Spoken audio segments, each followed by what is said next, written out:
So I found myself on that day at this medicine wheel with my friend David at the crack between the worlds during one of the worst droughts in the history of the American desert Southwest. My ears had heard him invite me to pray for rain. That's not what happened.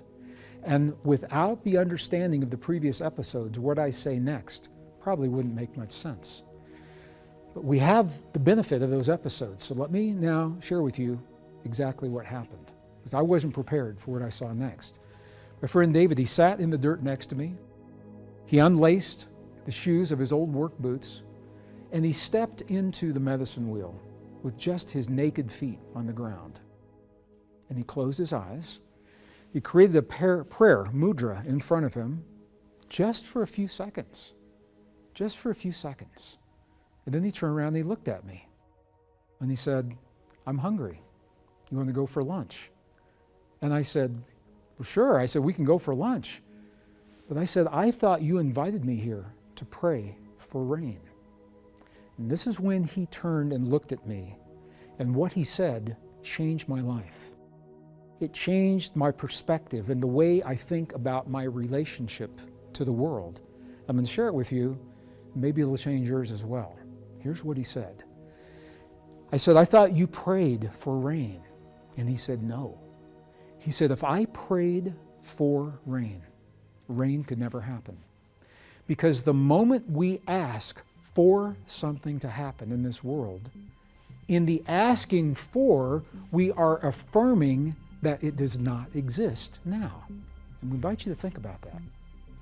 When we ask the universe for something, we are implying that whatever we're asking for, or asking about, or asking to appear, or asking to happen, is not present in the moment. And in that way, we are actually affirming in the field the very thing that we were hoping to change. I hope that makes sense. The quantum field that we talked about in the last episode, if you recall, it is the container for all things. It is the bridge between us and the world, between what happens in here and what happens out there. And it is the mirror in our world for what we claim to be true in our hearts. So if you think about that, it makes perfect sense. If you're asking for rain, as I thought my friend David was going to do, if he asks that, then the field interprets that as him asking for no rain, because the rain's not there. So I looked at him and I said, "David, if you didn't pray for rain right now, what did you just do?" And he said, "When I closed my eyes," he said, "I felt the feeling as if the rain has already happened.